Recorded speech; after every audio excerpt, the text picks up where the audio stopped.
இனிமேலாவது வாழணும் அப்படின்னு நினச்சி இந்த பதிவை கேளுங்க.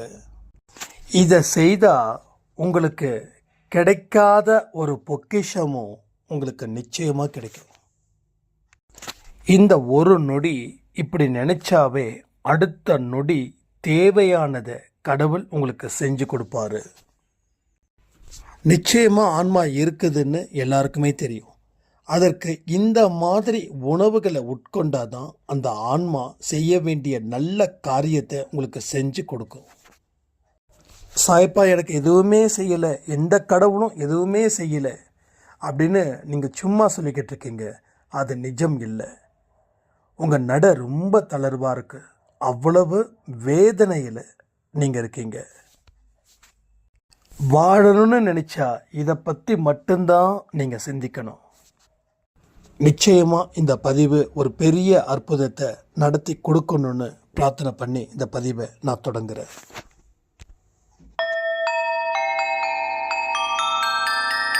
ஓம் சாயிரா சாயிரா, ஓம் சாயிரா சாயிரா, ஓம் சாயிரா சாயிரா, அன்பே சாயிரா, பேரன்பே சாயிரா, அகிலம் தளிக்க ஆத்மா விழிக்க அனுதினம் சாயிரா, எங்கள் அன்பே சாயிரா. ஒன்றே இறைவன், ஒன்றே பூமிக்கென்றும் சாயிரா, சரணம் சாயிரா, நன்றே செய்து வாழ்வோம், நாம் ஒன்றே செய்து வாழ்வோம், அன்பே சாயிரா.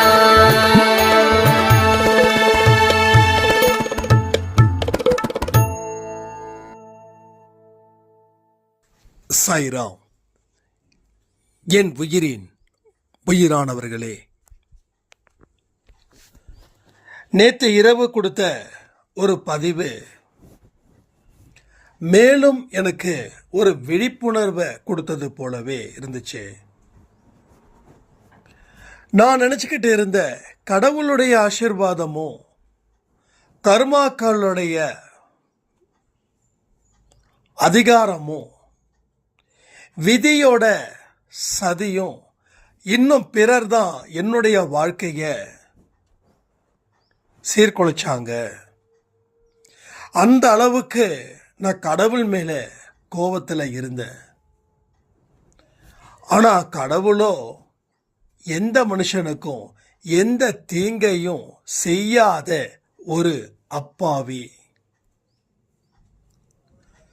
அந்த பதிவு எனக்கு அந்த அளவுக்கு உணர்த்தி கண்களில் இருந்து கண்ணீர் ஆறா கொட்டிச்சு.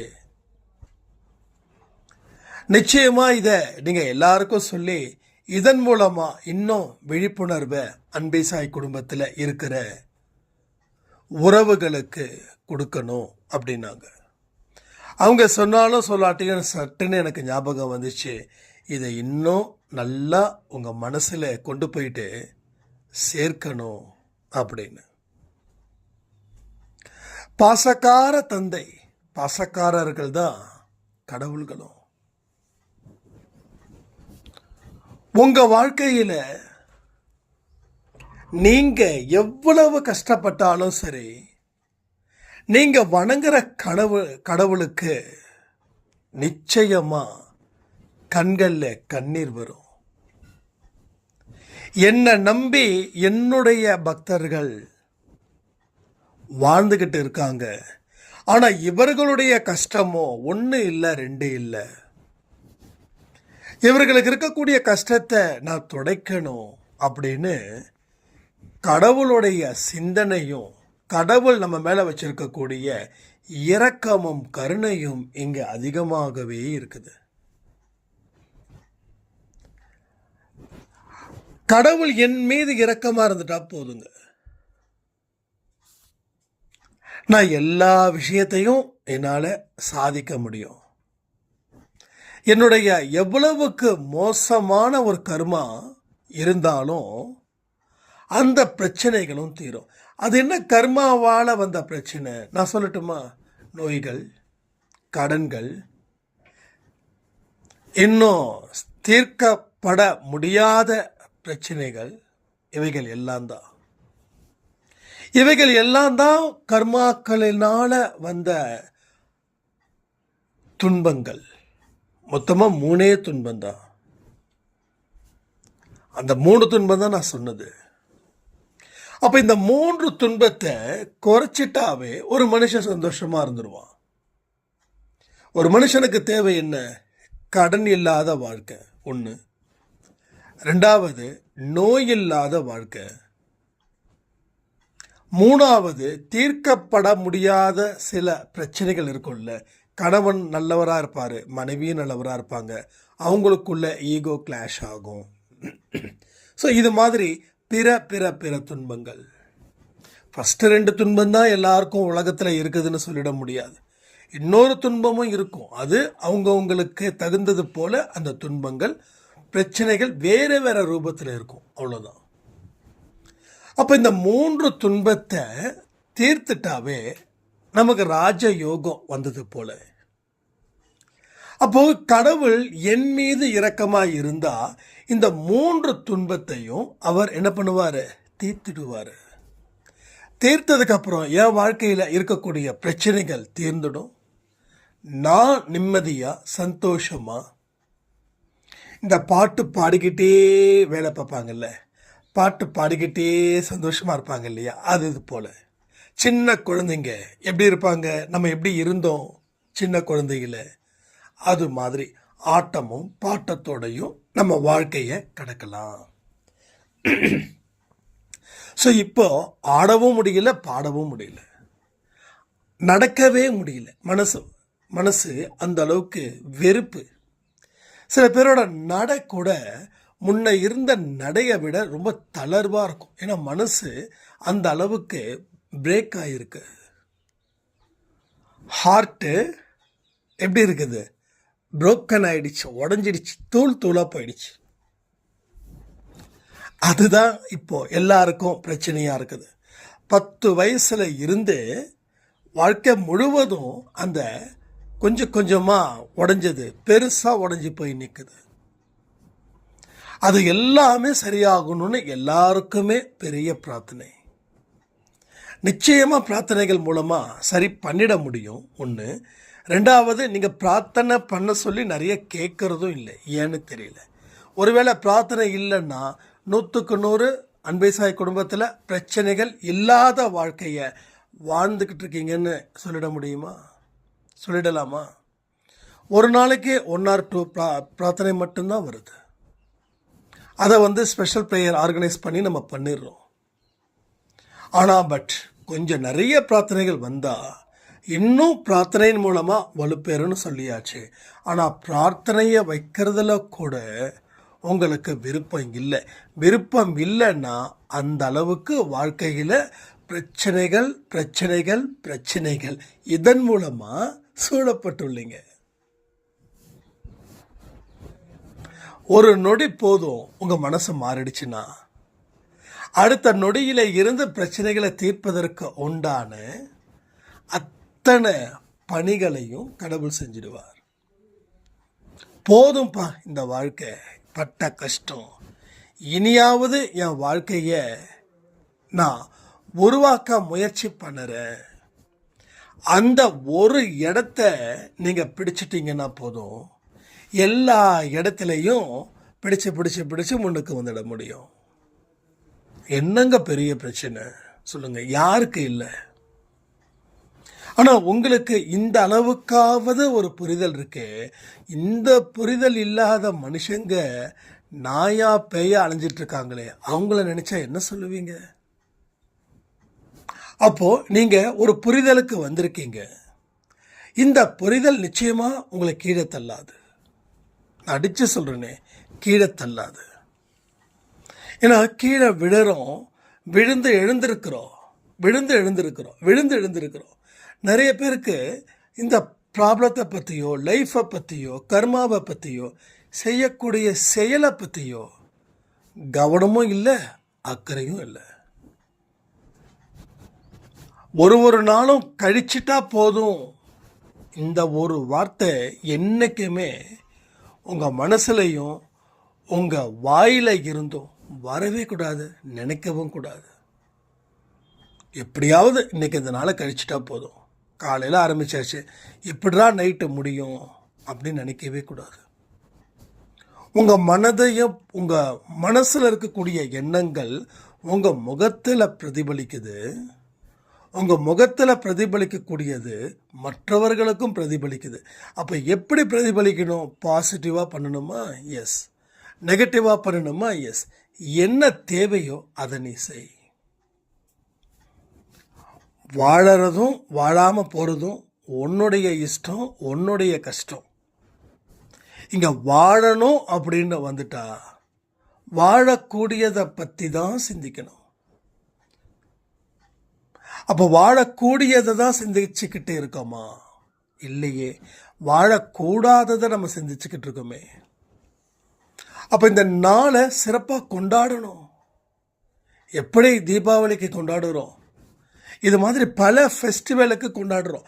அதுபோல் நாளை கொண்டாடு, சந்தோஷமாக இரு. எதுவும் குடிமூழ்கி போயிடாது.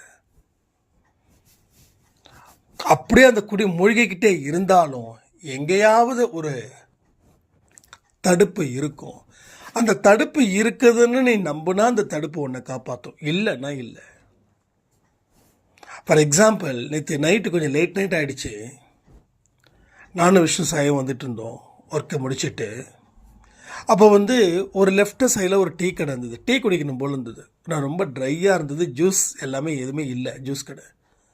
அப்போ அது யூடர்ன் போட்டுட்டு திரும்பணுமே அப்படின்னு விஷ்ணு சார் பேச, யூடர்ன் போட்டுடலாமா அப்படி. யூடர்ன் போட்டால் மறுபடியும் 1 கிலோமீட்டர் போயிட்டு மறுபடியும் சுற்றிக்கிட்டு மறுபடியும் 1 கிலோமீட்டர் வரும். கிட்டத்தட்ட 3 கிலோமீட்டர் எக்ஸ்ட்ரா. அடுத்த 5 கிலோமீட்டருக்குள்ளே போனால் நம்ம ஸ்பாட் வந்துடும். நான் என்ன சொன்னேன், ரைட்டில் ஒரு டீ கடை இருக்குதுன்னா நிச்சயமாக லெஃப்ட்லேயும் ஒரு டீ கடை இருக்கும். ரைட்டில் ஒரு ஷாப் இருந்துச்சுன்னா நிச்சயமாக லெஃப்டில் ஒரு ஷாப் இருக்கும். அது நம்பிக்கை. அப்போ என்ன ஆகுது, பார்த்துக்கிட்டே வரும். ஒரு இடத்துல ஒரு டீ கடை இருந்தது, டீயை சாப்பிட்டோம். அந்த இடத்த தாண்டிட்டோம் அப்படின்னா, அந்த இடத்துல டீ கடை இல்லைன்னா நேராக நம்ம ஸ்பாட்டுக்கு போயிருப்போம், வீட்டுக்கு வந்திருப்போம். அதுக்கப்புறம் டீ போட்டு குடிக்கிறதுலாம் மைண்ட் இருக்காதுல்ல. அப்போது நீ நம்புறதால நடக்குது. சாதாரண விஷயம், அது ஒன்றும் பெரிய விஷயம்லாம் இல்லை. ஆனால் இந்த சாதாரண விஷயத்துக்கு பின்னாடி என்ன ரகசியம் இருக்குது? நீ என்ன நம்பினாலும் அது நடக்கும். ஒருவேளை அந்த கடை க்ளோஸ் பண்ணியிருந்தாங்கன்னா கிடைச்சிருக்காதா? அப்போது அந்த கடை இருக்குது, நீ நம்புகிற அங்கே இருக்குது. இல்லை, எல்லா கடையும் மூடி இருக்கும், அந்த கடைக்கு டீ குடிச்சிருந்துருக்கலாம், கடையே இல்லை அப்படின்னு நினைக்க ஆரம்பிச்சிட்டா அந்த கடை மூடிடும். இதுதான் சொல்கிறேன், உள்ளுக்குள்ள எவ்வளவு ஸ்ட்ராங் ஒரு நம்பிக்கையை விதைக்கிறோமோ அதை அறுவடை செய்ய முடியும், அறுவடை செய்யணும். கண்டிப்பாக அறுவடை செஞ்சிடலாம். அப்போ நம்ம நினைப்பு தான் இங்கே பொழப்பை கெடுக்குதுன்னு சொல்லுவாங்க. உண்மையிலேயே அது சொன்னது வேற ஒரு வார்த்தைக்காக. நான் கலெக்டர் ஆகிடுவேன், ஐஏஎஸ் ஆகிடுவேன், ஐபிஎஸ் ஆகிடுவேன், நான் படித்து முடிச்சு இப்படி சொல்கிறாங்க இல்லையா. இவங்க சரியாக படிக்க மாட்டாங்க. நீ எல்லாம் ஒழுங்காக படித்தாதானடா வரும், படிக்காமல் இப்படி நினச்சிக்கிட்டே இருந்தால் உன் பொழப்பையே கெடுத்துருண்டானா வேறு எந்த ஒரு வேலையும் செய்யாமல் நீ அதில் தான் போகணுன்னா அதுக்கு தகுந்த தகுதியையும் வளர்த்துக்கல. உனக்கு எப்படி கிடைக்குன்னு சொன்னதுக்காக அன்னைக்கு சொன்னது நினைப்பு தான் பொழப்பை கெடுக்குதுன்னு. ஆனால் இன்றைக்கி எப்படி தெரியுமா இருக்குது, நாம் எல்லாமே எப்படி நினைக்கிறோம், முடியாது, நடக்காது, இதெல்லாம் வாழ்க்கையில் எந்த பயனும் தராது, இந்த அன்பே சாய் ஆடியோ கேட்டால் மட்டும் என் வாழ்க்கை மாறிடுமா அப்படின்ற ஒரு தாட்டு வருது இல்லை. அந்த தாட்டு தான் பிரச்சனையாக இருக்குது. இல்லை, இந்த ஆடியோ கேட்டால், இல்லை இது மாதிரி யாராவது பேசக்கூடிய ஆடியோஸ் கேட்டால் கண்டிப்பாக என் வாழ்க்கை உயருமே, அதில் என்ன சந்தேகம் அப்படின்னு சொல்லி அதை நம்ப ஆரம்பிச்சிட்டிங்கன்னா நிச்சயமாக உங்களுக்கு யார் என்ன வார்த்தைகள் சொன்னாலும் அது கடவுள் மூலமாக பெறப்பட்டதுன்னு தோணும். இப்போ எப்படி அந்த சாய்ராமுக்கு நேற்று அப்படிப்பட்ட விஷயம் நடந்தது, நேற்று இரவு அந்த பதிவை கேட்டு அப்போ அவங்க நம்புகிறாங்க, எனக்காக ஒரு மெசேஜ் கடவுள் கொடுத்துருக்காரு, ஏதாவது ஒரு வரியில் கூட அந்த மெசேஜை சொல்லியிருப்பார் அப்படின்னு. அப்போ ஒரு வரியும் ஒவ்வொருத்தங்களுக்கு சொந்தமாக இருக்குது, சில பேருக்கு ஆடியோ முழுக்கவே சொந்தமாக இருக்குது. இங்கே நீங்கள் கமெண்ட் பண்ணும்போது ரொம்ப சந்தோஷமாக இருக்கும், இது எனக்கான பதிவு அப்படின்னு. உண்மையிலே எனக்கு அவ்வளோ ஹாப்பியாக இருக்கும். அதாவது ஒவ்வொரு நாளும் ஒரு ஆன்மாவை அதுக்கு தேவையான சாப்பாடை போடுறது. ஆன்மாவுக்கு ஆரோக்கியமானதை கொடுத்தாதான் அந்த ஆன்மா விழிப்புணர்வு நிலையில் இருக்கும். இல்லைன்னா ஆன்மா மந்தமாக இருக்கும். இப்போ நான் தினமும் ஆரோக்கியமான சாப்பாடு சாப்பிட்டா என் மூளை நல்லா வேலை செய்யுங்க. இப்போ நான் மந்தமானதை சாப்பிட்றேன்னு வச்சுக்கோங்க, இந்த சிக்கன், மட்டன், மீன், ஃப்ரை ஐட்டம், பரோட்டா, பூரி, எண்ணெயில் மூழ்கப்பட்ட உணவுகள், பொரிக்கப்பட்ட உணவுகள், மாமிசம், இதையெல்லாம் நான் சாப்பிட்டா என் மூளை வேலை செய்யுமா, வேலை செய்யாதா?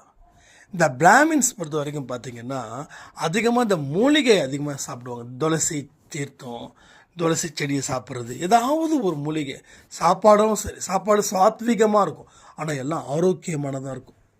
நம்ம சாப்பிட்ற சாப்பாடு ஜீரணம் ஆனால் தான் உன்னால் ஆக்டிவாக இருக்க முடியும். நீ சாப்பிட்ற சாப்பாடு ஜீரணம் ஆகலைன்னா அந்த ஜீரணம் எப்போ சரியாகிறது, எப்போ நம்ம அடுத்த வேலையை பார்க்கறது. இப்போ ப்ராக்டிக்கலான சில விஷயத்தையும் நம்ம பார்க்குறோம். அதே போல் ஆன்மாவும் ஒரு உடல் இருக்குது, அந்த உடலுக்கு ஒரு பசி இருக்குது. அந்த பசியை நம்ம எண்ணங்கள் மூலமாக தான் அதை சாப்பாடு கொடுக்க முடியும். நாம் எந்த எண்ணத்தை கொடுக்குறோம், அது எதை சாப்பிடுதுன்றதை பார்க்கணும். அப்போது நெகட்டிவான சில விஷயங்களை கொடுக்கும்போது அந்த ஆன்மா மந்தமாயிடுது. பட் நேர்மறை எண்ணங்களை கொடுக்கும்போது அந்த ஆன்மா விழிப்புணர்வு பெற்றதாக மாறுது. இதுதாங்க விஷயம். இதே ஒரு விஷயத்தை மட்டும் நீங்கள் முடிவு பண்ணிட்டீங்கன்னா, நான் சொன்னது போல் இந்த நொடி நீங்கள் முடிவு பண்ணிட்டீங்கன்னா அடுத்த நொடி அதற்குண்டான பணிகளும் ஆயத்தங்களும் ரெடியாகும். அப்போ எல்லா விஷயத்தையும் உங்களால் தீர்க்க முடியும் அப்படின்ற ஒரு தாட்டும் உங்களுக்குள்ளே வந்துடும். இதை தான் நம்ம புரிஞ்சுக்கணும். இதை நம்ம புரிஞ்சிக்க முயற்சிகள் செய்கிறோம், ஆனால் செயல்படுத்த முடியல. இப்போ நான் சொல்லக்கூடிய வார்த்தைகள் எங்கேயாவது கான்ஃபிடென்ட் இல்லாமல் இருக்குதா? இல்லை இப்படிலாம் செஞ்சால் நல்லது நடக்காதுன்னு நம்புறீங்களா? சொல்லுங்கள். ரெண்டே விஷயந்தான். இதெல்லாம் சொல்கிறாலாம் வாழ்க்கையில் நடக்காதுங்கன்னு இதை எளிதில் சொல்ல முடியுமா? ஏன்னா நான் சொல்கிற விஷயங்கள் எல்லாமே ஒன்றுக்கு 10 தடவை யோசிக்க கூட வேண்டியதில்லை. ஒரே ஒரு தடவை ஆழமாக கேட்டாவே போதும். ஆமாம், அவர் கரெக்டாக தான் சொல்கிறாரு. அப்போது நமக்கு ஆன்மான்னு ஒன்று இருக்குது, அந்த ஆன்மாவுக்கு தேவையானதை உள்ளே கொடுக்குறோமா இல்லையா? அப்போ பசி எடுத்தால் நல்ல சாப்பாடு சாப்பிட்டுடுங்க. அதே போல் ஆன்மாவுக்கு என்றைக்குமே பசியோடு இருக்குது. அப்போ இன்னைக்கு இந்த பதிவை நீங்கள் கேட்குறீங்கன்னா இது உங்கள் ஆன்மாவுக்கு கொடுக்கக்கூடிய ஒரு உணவு. அப்போ இந்த பதிவில் இருக்கிற மாதிரியே நீங்கள் 24 மணி நேரமும் இருந்தீங்கன்னா அதை நினைக்கவே உங்கள் ஆன்மா இன்னும் மேலும் விழிப்புணர்வு பெறுது. அடுத்தது என்ன பண்ணலான்னு யோசிக்குது. அடுத்தது என்ன பண்ணலான்னு யோசிக்கிறவங்க இங்கே ரொம்ப கம்மி. அடுத்தது பண்ணணும்னு நினைக்கிறவங்க தான் இங்கே ஜாஸ்தி. ஆமாம், இதை செய்யணும், இவர் சொல்லிட்டாரு, இனிமேல் செய்யணும். இப்படி எத்தனையோ பதிவுகளில் நீங்கள் நினச்சது உண்டா இல்லையா? நீங்கள் இது வரைக்கும் யாரும் என்கிட்ட சொல்லலை, பட் எனக்கு அப்படி தோணுது. ஒரு பதிவை நான் சொல்கிறேன், ஓகே ஆமாம் இவர் சொன்ன மாதிரி தான் செய்யணும் அப்படின்றது எப்படி இருக்குது, செஞ்சன்றது எப்படி இருக்குது? செஞ்சன்றவங்க 10%, செய்யணுன்றவங்க 50%. இன்னும் சில பேர் இதெல்லாம் செய்யணுமா, இதெல்லாம் சாத்தியமா அப்படின்னு சொல்கிறவங்க மீது இருக்கக்கூடியவங்க. ஆனால் அன்பே சாய் குடும்பத்துக்கு வந்தும் நீங்கள் செய்யாமல் இருக்கிறது தான் தப்பு. இல்லை, பொறுமையாக தான் வரணும். உடனே எதுவுமே நடந்துடாது, எங்கேயுமே நடக்காது.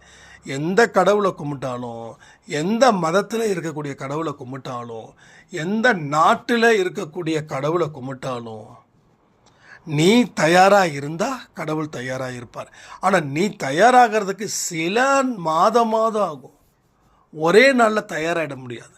நான் இன்றைக்கி மௌன விரதம் இருந்துட்டேன், நான் இன்றைக்கி விரதம் இருந்துட்டேன், அதனால என் வாழ்க்கை மாறும், நான் இதற்காக தான் நிற்கிறேன், இதையே தான் நினைக்கிறேன்.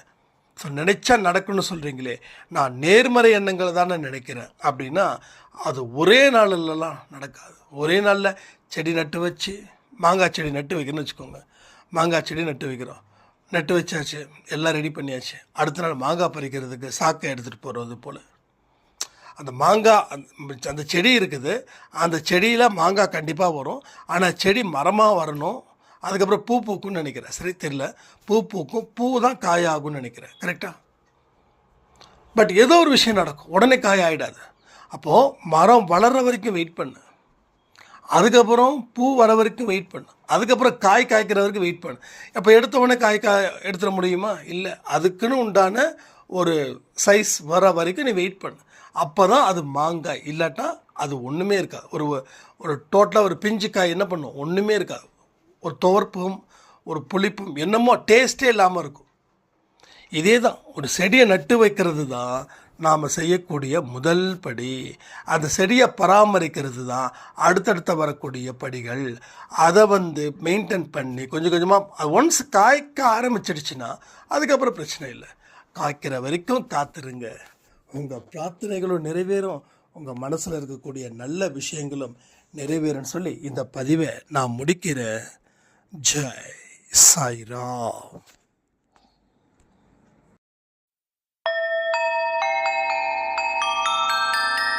ஓம் சாயிரா. சாயிரா.